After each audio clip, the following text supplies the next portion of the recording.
Hey, Doug and Pat here with another episode of the Wealthy Gym Owners. And today we're going to talk about meta ads and how they're not just an ATM. So let's get to it. Doug, I know we talk with a lot of owners, both through coaching programs and through our CMO agency work, who they want to run meta ads or they have been running meta ads, and they kind of always seem like they fall at two different ends of the spectrum. And I kind of think of this as like pipelines and buckets.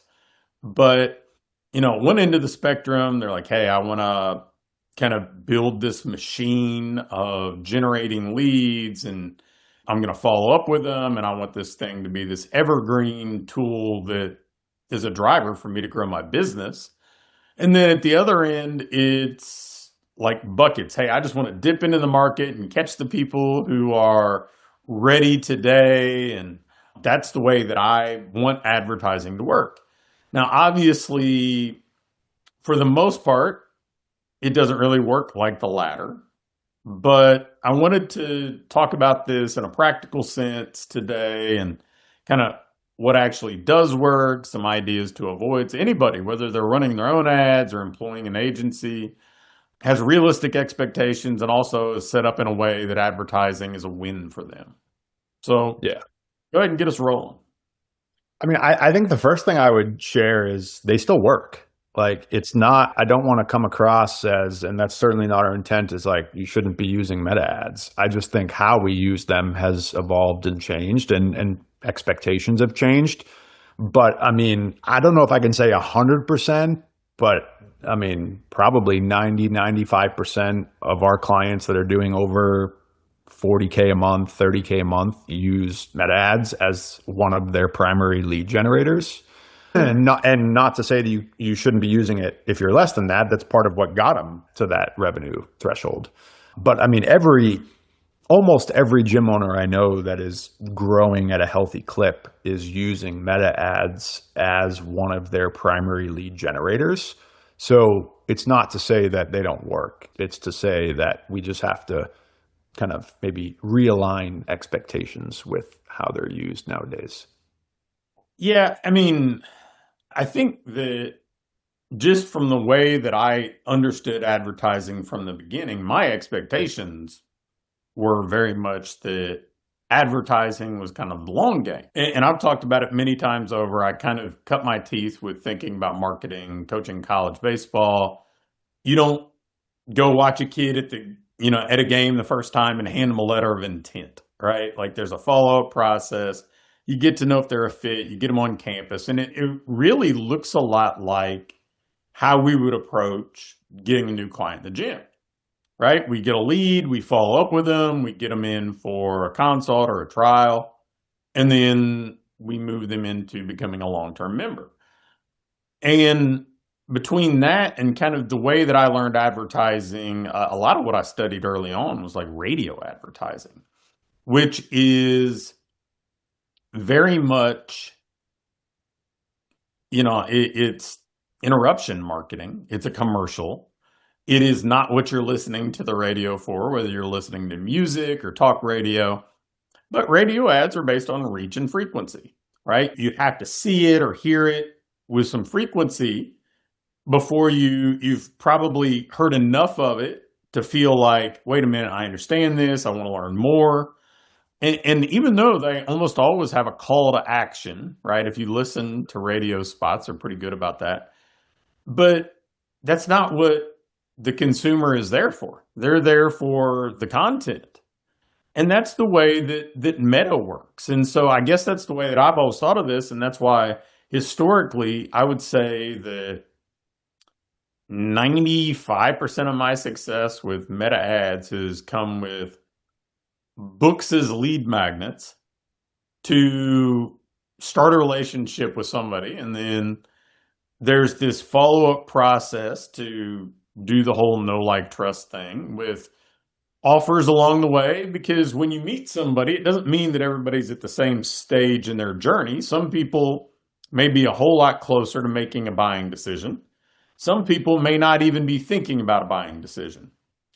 but you're meeting them, and then so you're making offers throughout and then building the relationship throughout. That way, wherever they are, you can kind of meet them at that spot and be the best available solution to them as soon as they're ready.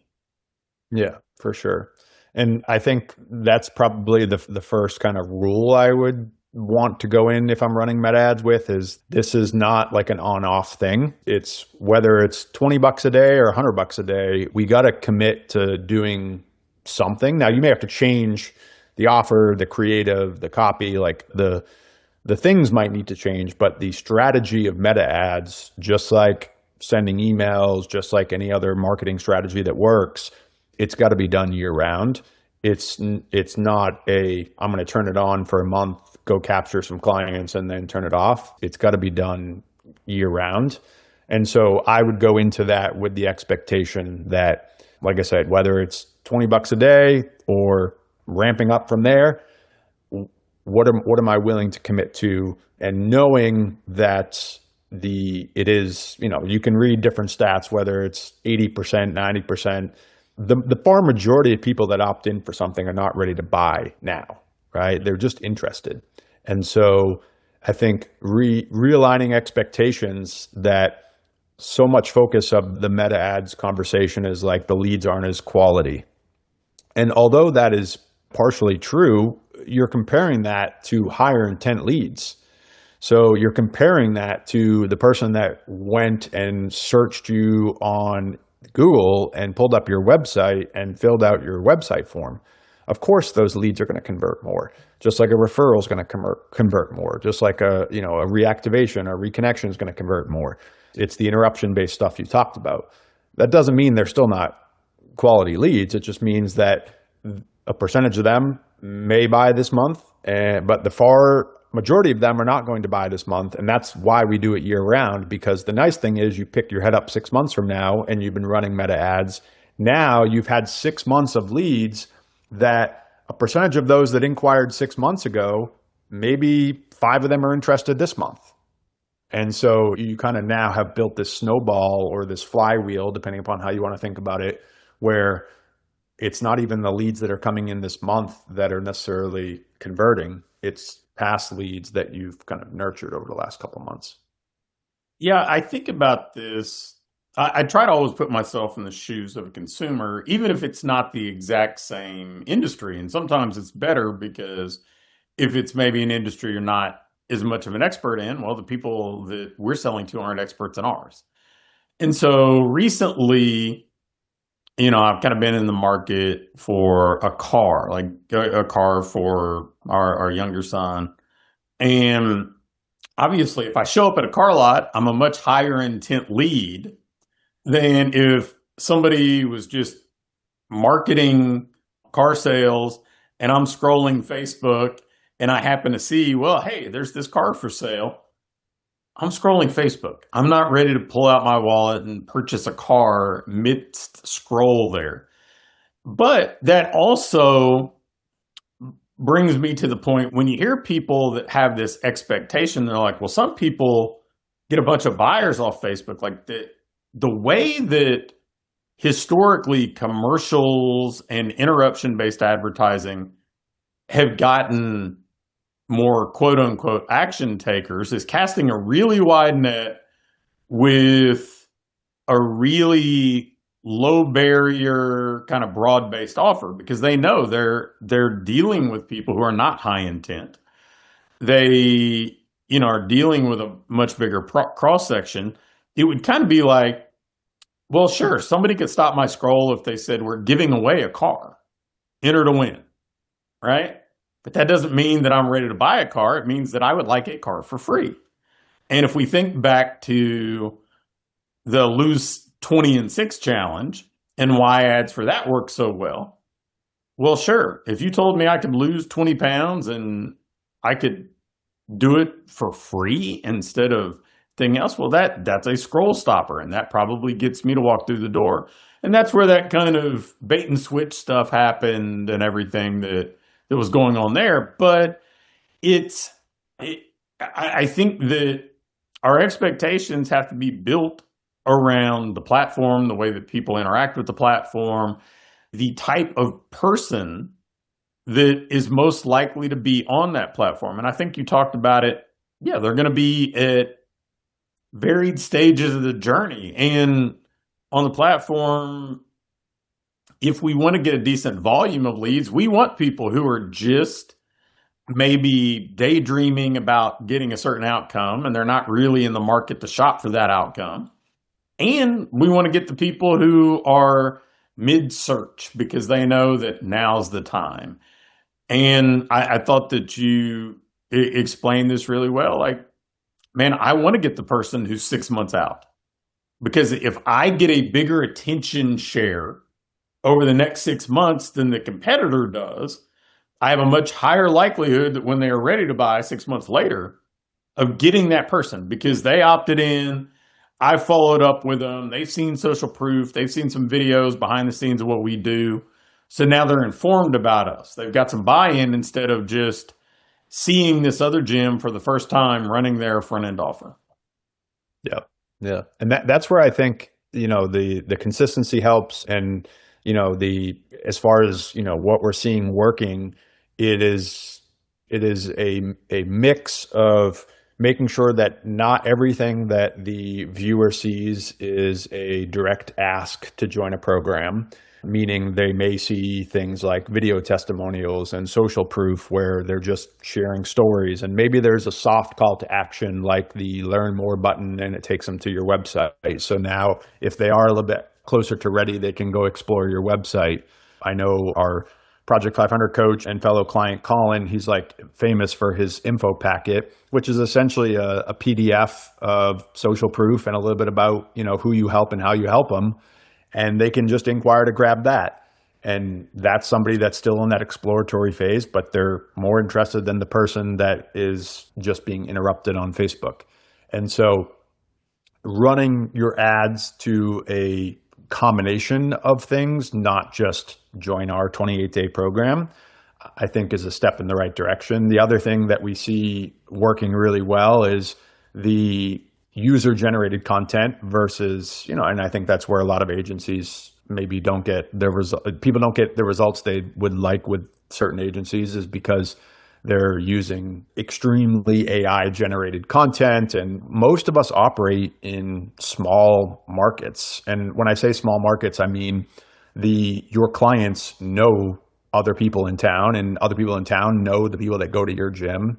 And so if you're using pictures of your actual clients, videos of your actual client, there is a very strong chance that people seeing that ad are going to recognize those people. So now when they see them out at the ball game or they maybe send them a group text, like there's so much happening behind the scenes that we don't realize when consumers are making some of these buying decisions.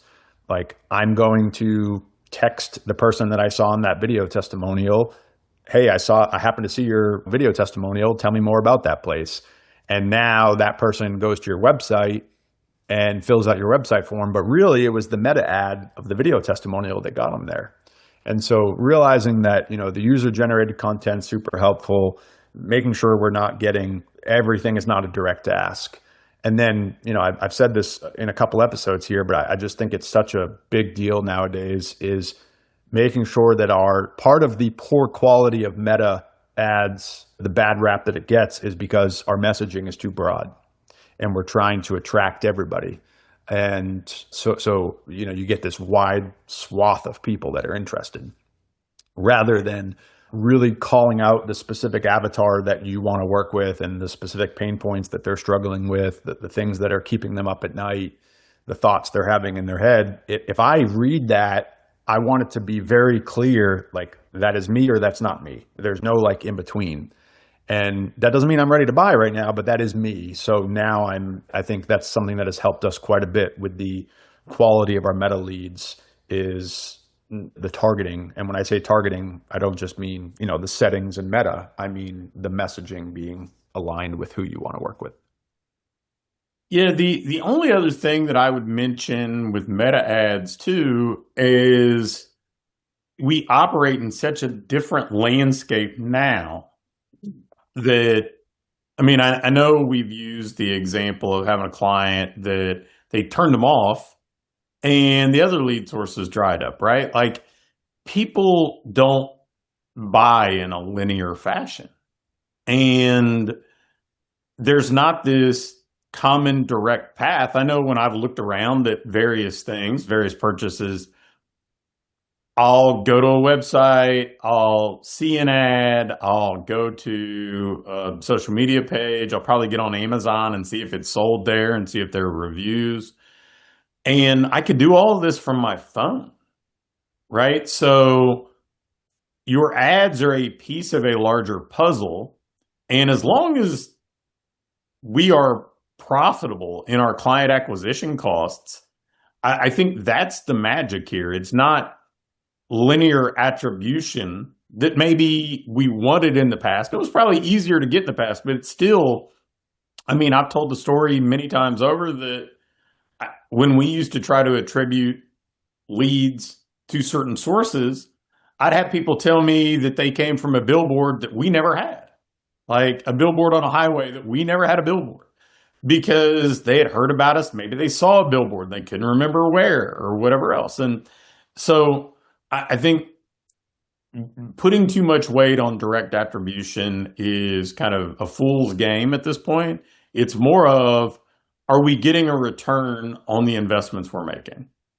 Yep, for sure. And again, hopefully we've beat this drum hard enough that still our clients that are growing the fastest are using meta ads as a primary lead generator. So it's not to say that meta ads don't work. It's not to say that all meta ads or all meta leads are junk. It's just making sure we're kind of working with it in its current state, not still trying to run it the same way we did 5 years ago. Yep. So if you've been dabbling in meta ads or you've used them and not got the results that you want, or you're using them now, whether it's you running them or somebody else running them, hopefully this gives you a little bit of insight into what's working, what to expect, and how to get more mileage out of the advertising that you're doing. So another episode of The Wealthy Gym Owners signing off.